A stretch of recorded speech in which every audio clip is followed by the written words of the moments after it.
Hello everyone, Greg here. Wanted to get everybody updated here in this a quick video as far as what we're seeing in the field, what's going on, and what we need to be doing going forward. 3 weeks ago we had a video update, and as everyone knows, we've had quite a change in our crop from 3 weeks ago.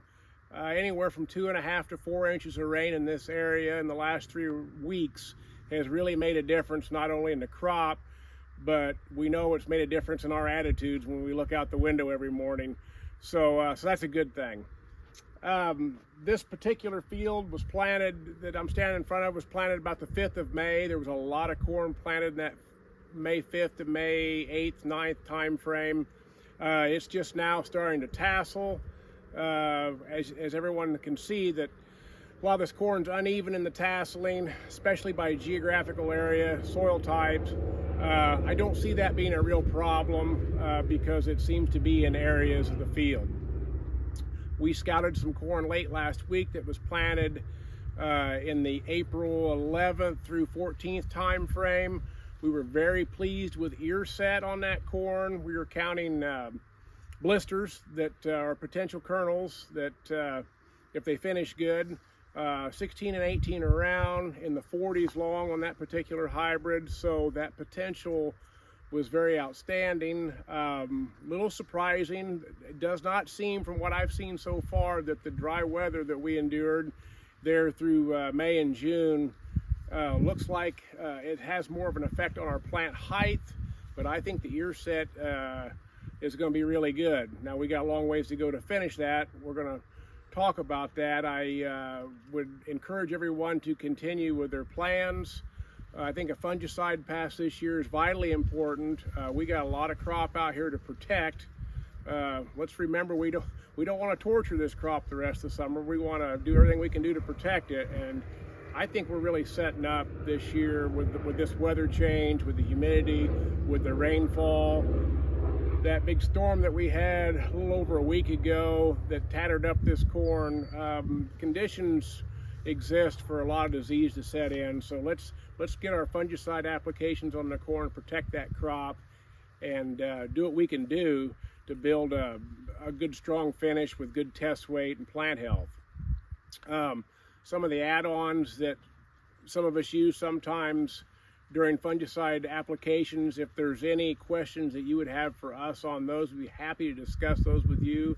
We're doing a lot of trials on our own farm this year with some different products that we believe very strongly in, and be happy to share that information also.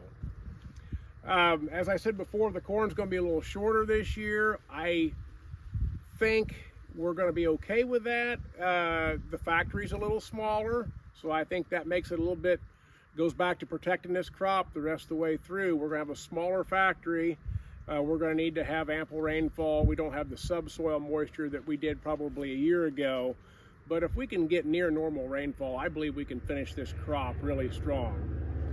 Soybeans, we have a lot of beans that were planted, say around the 11th, 12th of April. Those beans to the 15th, 18th.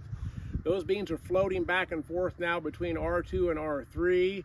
There will be a bean fungicide going on later this week, weather permitting. I know we're going to start on our own farm. Those beans are right there where they need to be for a fungicide application. And so we need to be watching the beans. They're moving rapidly.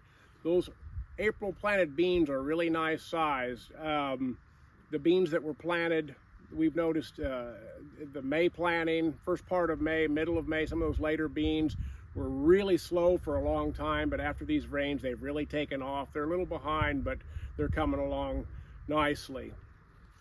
Attached to this video update, Stephen put together some information comparing rainfall patterns between last year and this year, and it's pretty interesting to see the differences and the similarities, and it's very interesting to see. I wanted to put that together because I don't think I think, you know, we forgot how much dry weather we endured last year, especially during late June and July. And now, granted, we finished very, very strong with the weather conditions, but wanted to keep that fresh in everybody's mind of what we endured and what kind of better than expected crop we had at the end. So let's think about that as we're managing this crop all the way through the finish line. Also, there'll be some pictures of some of the preliminary ear set, which is very encouraging also. So guys, things look a lot better than they did about 3 weeks ago. We're happy for it. So let's see if we can push this crop along and finish it strong. If you have any questions at all, need any help staging things, our opinions on some management, any fungicide questions, decisions you might have, don't hesitate to reach out to me and Stephen. But right now things look great, and we're very thankful and very happy for it. Any questions, get a hold of us, and hope all of you have a nice day.